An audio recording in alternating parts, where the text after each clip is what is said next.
afichamiento del hígado. Mate usted. Estamos al aire, chicos. ¿Quieren seguir hablando de sus hígados destruidos? ¿Aló? Al aire. Libordi. Estamos No en es presencia de uno de los columnistas más devastados por la pandemia. Definitivamente. Se va a vivir a Uruguay. Se va a Uruguay. Se va a vivir a Uruguay con Con Juanita y con Oro. Sí.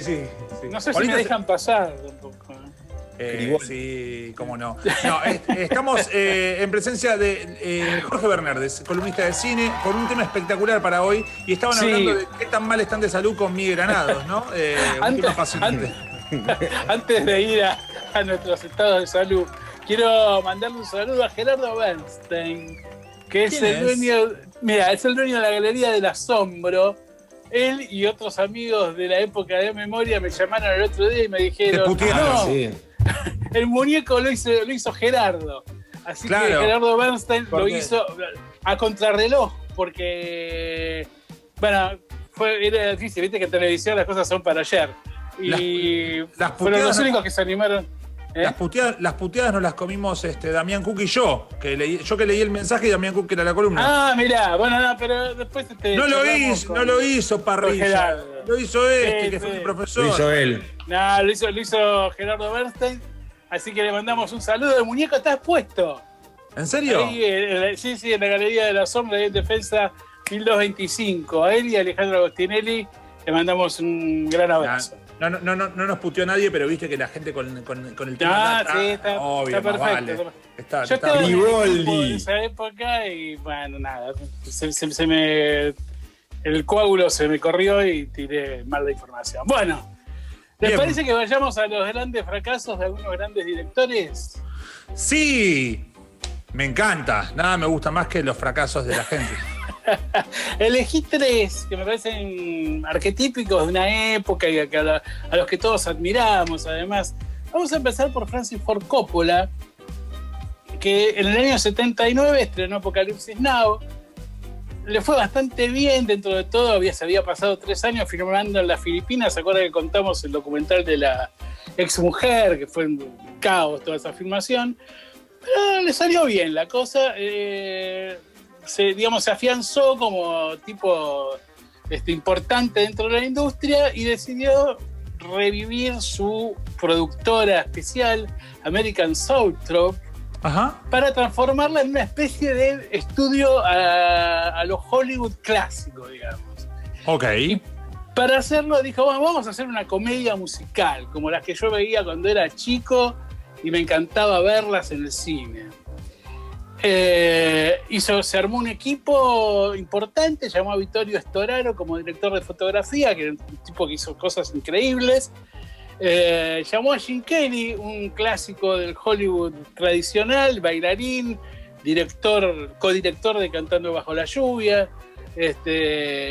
Llamó a Michael Powell, que es un inglés que hizo una película musical clásica que se llama Las Zapatillas Rojas, que suele nombrar mucho a Scorsese cuando habla del cine que le gusta clásico. Y con todo ese gran equipo empezó a producir One from the Heart, que es una comedia musical que se desarrolla en Las Vegas, pero en Las Vegas falso, porque lo armó todo en un estudio de cine de los viejos, que compró American Zoetrope, y ahí empezaron a armar Las Vegas, donde se iba a desarrollar la historia de una pareja. Básicamente es una historia de amor, de un amor que en un momento dado se corta y cada uno empieza a vivir sus propias experiencias. Tengo que confesar que yo no sé si vi esta película en el cine y la última vez que la vi en VHS. Así que se imaginan que el recuerdo que tenía de la película era un poco vago, por decirlo suave. Me puse a buscar y descubrí que fue proyectada en el Malva varias veces, lo cual significa que Fernando Martín Peña, el historiador y coleccionista de cine, tiene la película y la pone cada tanto en el Malva. Así que por única vez me tomé el atrevimiento de llamarlo a Peña, y si les parece lo escuchamos a ver qué opina él The One from the Heart, y Dale. después les cuento cómo terminó la historia. ¿Les parece? Dale, lo escuchamos. Un lujo, A ver. obvio, más vale. El Fernando. laburo más fino de Coppola como responsable de una concepción de la puesta en escena, ¿no? Es decir, lo que hace con el color, con la cámara, con todas las herramientas con las que cuenta un director para narrar su historia. Lo más sofisticado que hizo Coppola está en esta película. Y no sé si será el resultado de sus ideas de trabajar a distancia, viste que se armó una pecera y con la electrónica de entonces él, bueno, controlaba todo desde ahí, que eso era medio excéntrico el método de laburo de él en esta película. No sé si será por eso, por el tiempo que le dedicó al montaje, no tengo idea.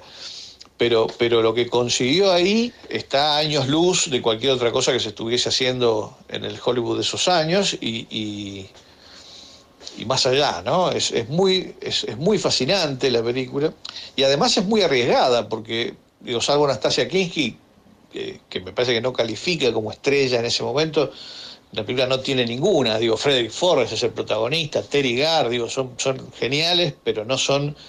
La película se plantea como una evocación del musical clásico norteamericano y no tiene ningún elemento de musical clásico norteamericano, no tiene estrella, la música que tiene no es como New York, viste que también es una evocación, pero ahí hay todo el tiempo música de las big bands. Bueno, acá no, acá es Tom Waits la música. Lo único en lo que se parece remotamente al musical clásico es en el trabajo con el artificio, ¿no? Bueno, esto de construir decorados complicadísimos para hacer la película y todo, pero el uso que se le da a esos decorados, a esa artificialidad, es otro totalmente diferente que el del clasicismo. Es una cosa nueva, realmente. Entonces, la verdad es que por todo esto a mí me sigue pareciendo una obra maestra total. Ok, Obra o maestra sea, total. a pesar del resultado o del impacto del éxito que tuvo. Bueno, perfecto. el problema fue el siguiente. Todo esto que comentaba Fernando Martín Peña provocó que se habían gastado $20 millones y no habían filmado una sola escena de la película. O sea, la preproducción ya se habían gastado el presupuesto que tenían. Se bajaron unos socios en ese momento, unos socios alemanes que tenían, dijeron, no, esto no va a ningún lado. Los contadores de American Southern le empezaron a decir, mirá que con este armado no vamos a llegar. El equipo ese de los sueños que se había armado con Jim Kelly, con Michael Powell, con Storaro, se bajó el sueldo a menos de la mitad para poder ayudarlo a Coppola a terminar la película. Y efectivamente cuando llegó a las salas, por todo esto que habló Fernando Peña, la gente no entendió la película o no le gustó o vaya a saber qué. Y Coppola se había hipotecado la casa incluso, y a partir de ahí tuvo que empezar a trabajar en películas de menor costo para las grandes productoras. Hizo 7 películas en 7 años en una cosa que fue desde Los Marginales a terminar con El Padrino 3, que lo ayudó a cerrar las cuentas y a comprar viñedos, con lo cual se aseguró que la familia tuviera plata con los viñedos y poder hacer sus experimentos cinematográficos.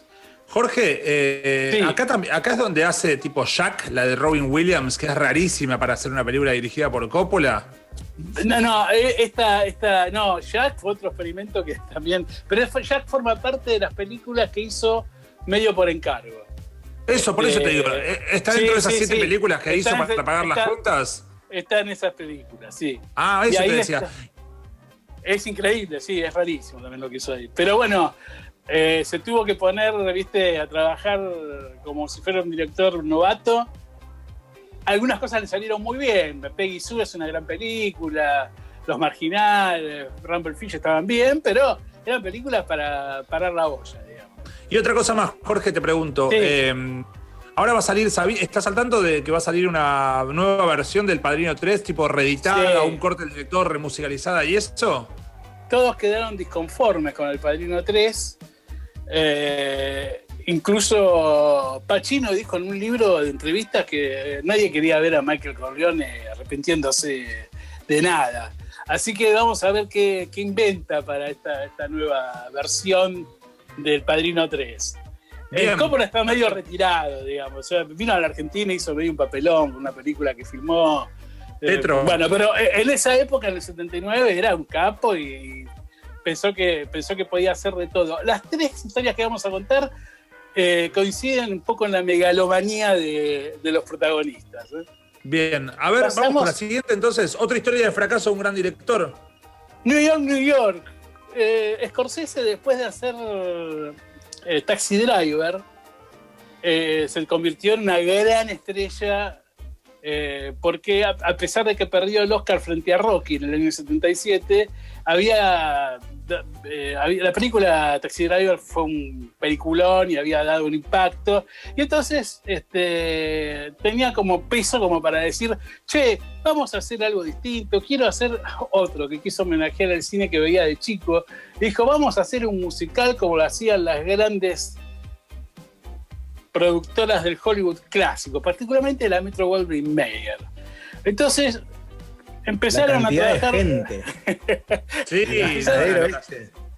También hizo una ciudad falsa, o sea, la Nueva York que se ve en New York, New York, que es una ciudad hecha en un estudio cinematográfico. Y la pusieron toda, ¿no? Sí, pusieron toda la guita. Empezaron a escribir el guión, nunca lo terminaban. Acá vamos a contar un poco. Esto viene medio de chusmerío. Llama a Liza Minnelli, que había tenido un éxito tremendo con Cabaret hacía 5 años.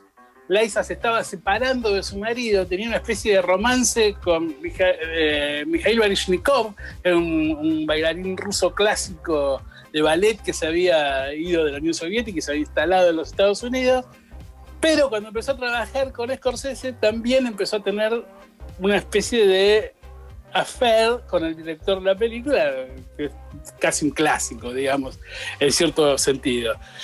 Scorsese estaba con una esposa embarazada, un poco alcohólica, y él mismo estaba metido en la cocaína absolutamente, y dijo después en varios reportajes que era una época en la que él creía en el efecto creativo de la cocaína.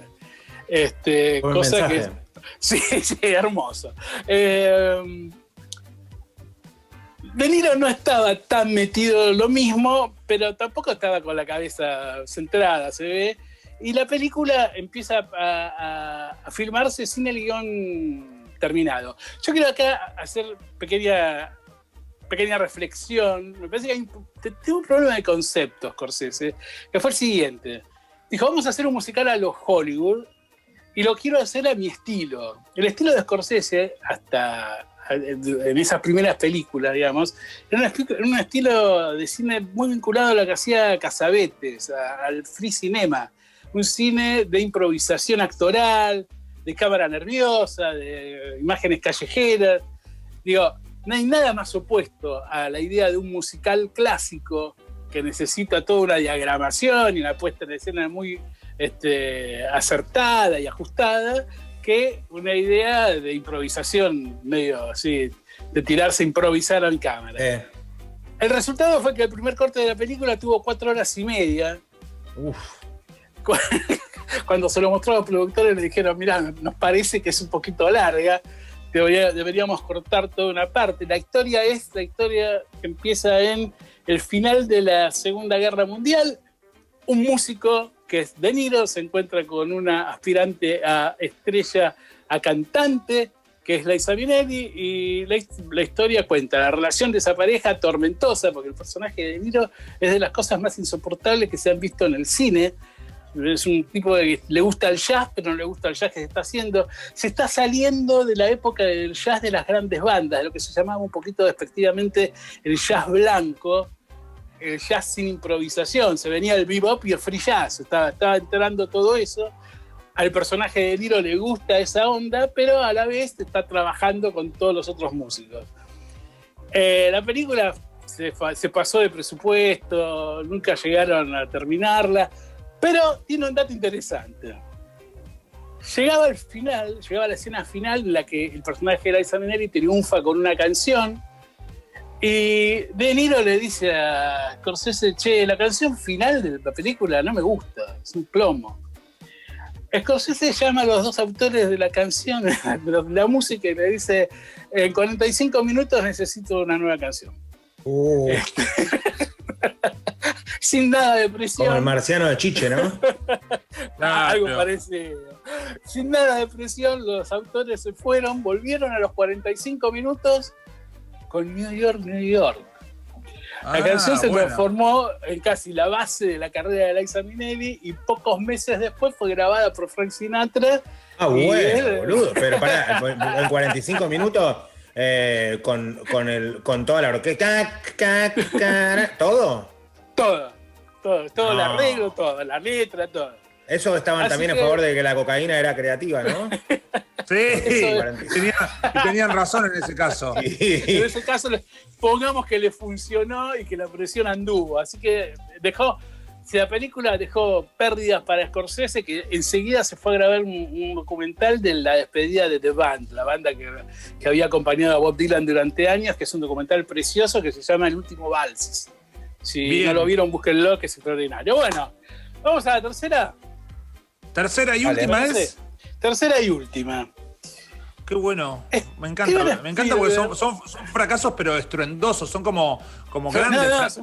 Como caídas. Como que se va. Como la tercera. Pero claro, eso. Scorsese se tuvo que ir a hacer una cura de su adicción a la cocaína después, además. Estaban todos locos en la filmación. Así que bueno.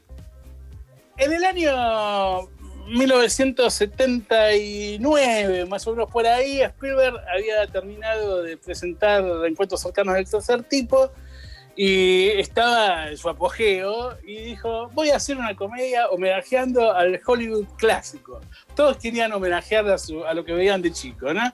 La nostalgia te arruina, ¿ves? Es así. La moraleja es, déjate de joder con lo que ya se hizo, no rompa más los huevos, hacer algo nuevo, sale para adelante. Dale. Bueno, el asunto es que... ¿qué pasó? No sé. Buscó una película que vamos a dejar las luces así porque acá se cojeringó todo. Agarró y dijo, voy a hacer una película como El mundo está loco, loco, loco, que es una película clásica de Stanley Kramer en la que participó desde Spencer Tracy, que era un actor tradicional, hasta Los Tres Chiflados. Una película enloquecida de 2 horas y pico, muy graciosa, muy de aquella época. Y dijo, voy a hacer una película que va a ser la más cómica de la historia, y para eso se fue y contrató a John Belushi y a Dan Aykroyd, que eran las 2 estrellas del momento de Saturday Night Live. Contrató una serie de actores muy característicos, muy buenos, pero no estrellas, como Warren Oates, Ned Beatty. Se llevó a Toshiro Mifune, el protagonista de muchos de los grandes clásicos de Akira Kurosawa. Lo contrató a Christopher Lee para que estuviera también en la película. Robert Stack, el que hacía de Al Capone en la televisión, en Los Intocables, de la serie. Se armó un Dream Team. Se armó una especie de Dream Team posible y convocó a Robert Zemeckis y a Bob Gale para que escribieran el guión. Y a John Milius para que fuera el jefe de producción de todo esto. Milius era un amigo de todo este grupo de directores de los 70 que participó del guión de Apocalipsis Now. Bueno, el guión nunca se terminaba. Otro caso de guión que nunca terminaba de hacerse. Spielberg dijo que iba a filmarla en 14 semanas y terminó filmando durante 6 meses. Hicieron producción. Bueno, todas estas coinciden con la idea de que al no haber todavía tecnología digital, todo era real. Entonces, las cosas que se hacían, hay mucho efecto en miniatura para los desastres que se ven en la película. Me gustaría, si te parece, escuchar al propio Spielberg contar lo que pasó cuando llegaron a las salas. A ver. ¿Te parece, Martín? Dale. A ver, Esteban.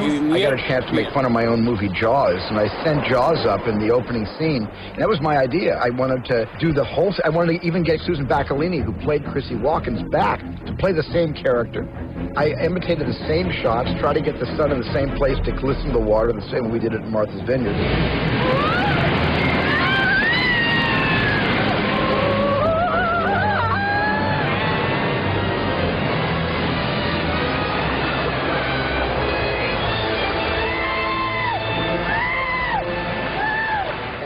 previewed the film in Dallas, Texas.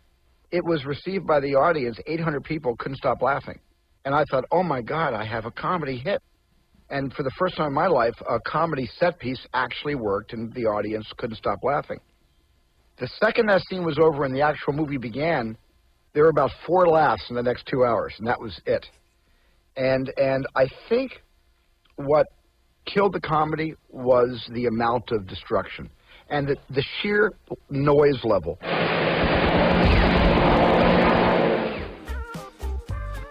Bueno, Che, está bueno el análisis. puras excusas. El guión nunca estaba terminado. Spielberg mismo en un libro contaba que cuando terminaba la filmación del día, en esa época se terminaba de filmar, se positivizaba el material y los directores veían lo que había quedado del día para poder después seguir filmando.